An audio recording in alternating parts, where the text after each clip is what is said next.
Hello friends, कैसे हैं आप लोग। आज की रात अंतिम रात है क्योंकि कल आप लोग का बायोलॉजी का एग्ज़ाम है और आज हम लोगों को वही चीज़ें पढ़नी चाहिए जो हम लोग को एग्ज़ाम में आने वाली हो, यानी जिससे क्वेश्चन आने की संभावना हो। तो आज मैं आपको कुछ ऐसे शॉर्ट क्वेश्चन आंसर और कुछ ऐसे लॉन्ग क्वेश्चन आंसर बताऊंगा जिसकी 90% चांस है कि वह क्वेश्चन आ सकता है। तो आज हम लोग most probable long and short question answer की बात करेंगे। आज वही पढ़ना है जो कि कल हमारा एग्जाम में आए। तो चलिए बिना देरी करते हुए शुरू करते हैं आज का वीडियो। और सबसे पहले बात करते हैं हम लोग महत्वपूर्ण लघुत्तरीय प्रश्न की। तो बात करें महत्वपूर्ण लघुत्तरीय प्रश्न, तो मेरे ख्याल से जो भी मुझे इम्पोर्टेंट लगा है उन सबको मैंने डाल दिया है। इन लघुत्तरीय प्रश्नों में से आपके एग्जाम में 10 या उससे अधिक शॉर्ट क्वेश्चन आंसर आएंगे ही। 20 या 25 क्वेश्चन है इसमें, ठीक है। तो आप लोग इन क्वेश्चन को पूरी अच्छी तरीके से देख कर जाइएगा ताकि आपका एग्जाम में कोई क्वेश्चन छूटे नहीं। और मेरा वादा है कि आप एग्जाम में सारे क्वेश्चन सॉल्व करके आएंगे। तो चलिए सबसे पहले क्वेश्चन की बात करते हैं। सबसे पहला क्वेश्चन है कि आरएनए के प्रकारों के नाम लिखे। तो आरएनए 3 प्रकार का होता है ना, उन तीनों प्रकार का नाम लिखना है। MRNA, tRNA, rRNA. 4 अनुवांशिक रोग का नाम लिखना है। 4 गो अनुवांशिक रोग का नाम लिख दीजिएगा जो कि जनन से होता हो, जो पीढ़ी दर पीढ़ी फैलता हो। इसके बाद मुर्गी पालन क्या है और मुर्गी पालन से क्या लाभ है, जो आर्थिक लाभ प्राप्त होता है उसको लिख देना है। इसके बाद बहुविकल्पता से आप क्या समझते हैं, पॉली एलील से आप क्या समझते हैं। होता है ना कि बहुत सारे लोगों में जो है 2 से अधिक एलील पाए जाते हैं, नहीं तो उसको बहुविकल्पता कहते हैं। तो उसका परिभाषा ध्यान रखिएगा। इसके अलावा जैव उर्वरक से आप क्या समझते हैं, ये भी जरूरी है, ठीक है। इसके अलावा डीएनए फिंगरप्रिंटिंग का 2 उपयोग लिखना है कि हम लोग कहाँ कहाँ डीएनए फिंगरप्रिंटिंग का उपयोग करते हैं, उसको हम लोग को लिख देना है। चलिए देखते हैं अगला प्रश्न है, रजो दर्शन और रजो निवृत्ति में अंतर लिखना है जी। रजो दर्शन और रजो निवृत्ति में अंतर बहुत ही महत्वपूर्ण प्रश्न है, इसको आप लोग जरूर करके जाइएगा, बहुत महत्वपूर्ण प्रश्न है। इसके बाद कार्बनिक खेती, ये भी महत्वपूर्ण प्रश्न है, इसको भी जरूर देख के जाइएगा। भोपाल गैस त्रासदी के बारे में आप क्या जानते हैं, पूछा हुआ क्वेश्चन है और चांस है कि अब की बार भी आ जाए कहीं। इसके बाद कैंसर रोग का 2 लक्षण बताना है। नहीं, अरे रोग से संबंधित प्रश्न तो आते ही हैं, और वो कैंसर से हो, एड्स से हो, एड्स को भी मैंने जोड़ दिया है। वैसे मासिक चक्र क्या है, ये भी बहुत महत्वपूर्ण प्रश्न है। मासिक चक्र से आप क्या समझते हैं, 5 नंबर में भी आ सकता है, लेकिन खैर आप 2 नंबर में याद रखिएगा, वैसे 5 नंबर में आने के चांस कम है। इसके बाद चिपको आंदोलन पर संक्षिप्त टिप्पणी लिखें।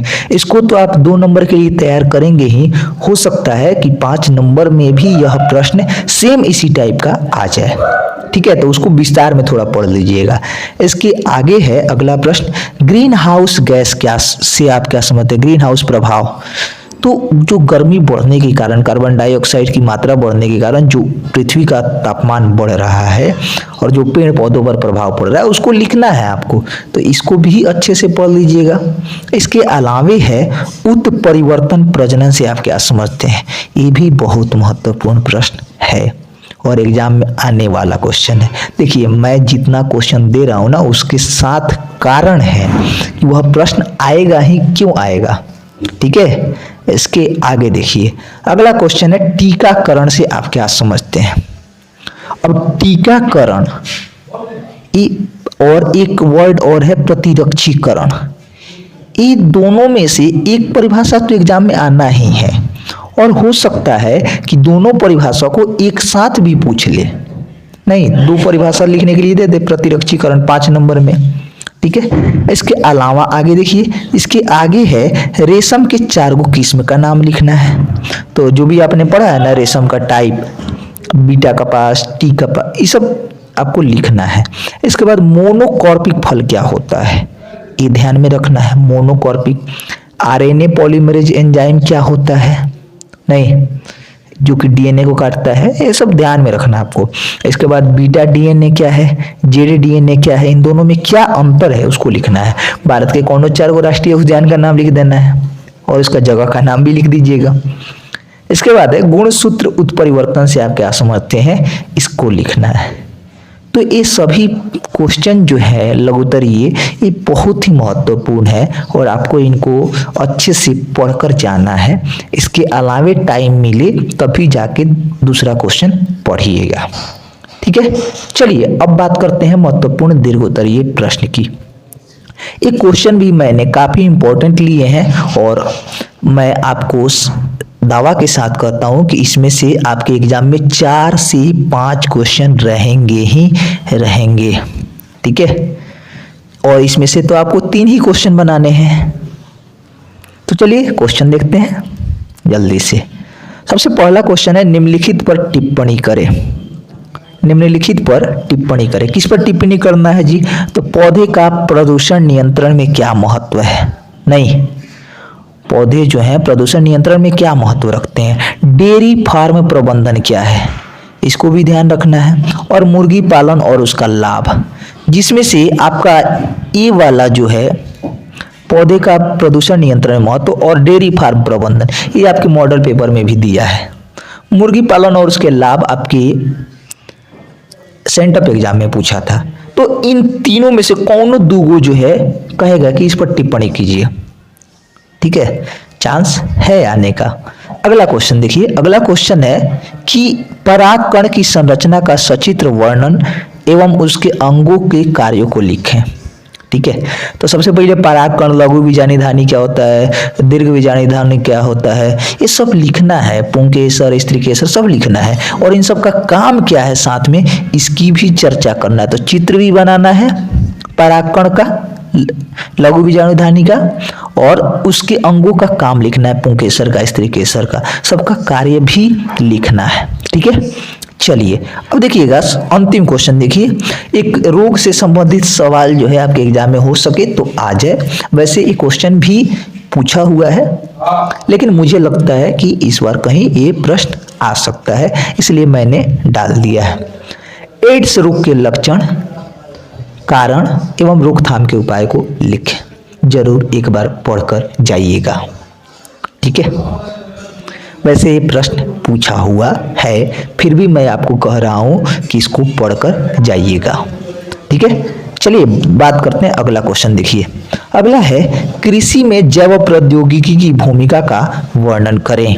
तो ये जैव प्रौद्योगिकी की कृषि में क्या भूमिका है, 3-4 गो लिख दीजिएगा, उसका वर्णन कर दीजिएगा, ठीक है। इसके बाद मेंडल का डी हाइब्रिड क्रॉस यानी संकरण क्या है, सचित्र वर्णन कर देना है। नहीं, जो डाई हाइब्रिड क्रॉस था ना संकरण, चित्र जो था RRYY, ये सब लिख के जो है चित्र भी बना देना है और इसका बढ़िया से वर्णन कर देना है। इसके बाद किशोरों को एल्कोहल या ड्रग से प्रभावित करने वाले कारकों का वर्णन करें। तो किशोरों को देखिएगा, आजकल क्या होता है कि लोग एल्कोहल लेते हैं, ड्रग्स लेते हैं, नहीं क्यों, ताकि उनको जो है आराम मिल सके। इतना ना ज़्यादा लोगों को स्ट्रेस हो जाता है कि वो आराम की खोज में, दिमाग को शांत रखने की खोज में ड्रग्स लेना शुरू कर देते हैं और वह उनको आराम देता है। तो इससे कौन कौन कारक हैं, क्यों वो उसकी तरह आकर्षित हुए हैं, उससे क्या होता है, इन सबको आपको लिखना है। तो एक बार इसको जरूर पढ़ के जाइएगा और मेरे तरफ से यह मोस्ट भी आई है, मुझे लगता है कि आना ही आना है। आगे देखिएगा, हमें जैव विविधता का संरक्षण क्यों करना चाहिए। पिछले 2-3 साल का क्वेश्चन देखिएगा तो हर एक वर्ष जो है 1 या 2 क्वेश्चन जैव विविधता या पारिस्थितिक तंत्र से आता ही आता है, ठीक है। तो इसको भी ध्यान में रख के जाइएगा, पढ़ के जाइएगा। चलिए देखते हैं अगला, संक्षेप में वर्णन करना है। देखिए क्वेश्चन सबसे पहला है कि गर्भ निरोधक के कौन कौन से तरीके 100% विश्वसनीय हैं। तो जो भी सहेली या महिलाओं के लिए ये सब लिखना है। टेस्ट ट्यूब का विकास कहाँ होता है, क्या जन्म से पहले भ्रूण की स्थिति निर्धारित करने की कोई गैर आक्रामक विधि है, और यदि है तो उसके बारे में लिखना है। ठीक है। इसके बाद 9 नंबर क्वेश्चन है, मेथेनोजन से आप क्या समझते हैं, बायोगैस उत्पादन में इसका क्या महत्व है। एक प्रश्न भी आपके मॉडल पेपर में दिया गया है, इसलिए यह इम्पोर्टेंट बन जाता है। चलिए एक क्वेश्चन मेरे तरफ से भी है, ओपेरॉन मॉडल से आप क्या समझते हैं, लैक ओपेरॉन का सचित्र वर्णन करें। इस प्रश्न को भी जरूर देख कर जाइएगा। तो मेरे तरफ से आपको 25 लघु उत्तरीय प्रश्न और 10 दीर्घ उत्तरीय प्रश्न बताए गए हैं। इन प्रश्नों की अधिकतर संभावना है एग्जाम में आने की, तो आप जरूर इन सभी प्रश्नों को कंप्लीट करके जाइएगा और इन सब के उत्तर चाहिए तो आप टेलीग्राम चैनल ज्वाइन कर लीजिएगा, लिंक डिस्क्रिप्शन में मिल जाएगा। बहुत बहुत धन्यवाद, मिलते हैं फिर अगले वीडियो में अगले सब्जेक्ट के साथ। तब तक के लिए कल के लिए आप लोग को बेस्ट ऑफ लक, और आप लोग एग्जाम में अच्छा प्रदर्शन करें, अच्छे से लिख कर आएं। मेरी बहुत बहुत शुभकामनाएं हैं। बहुत बहुत धन्यवाद।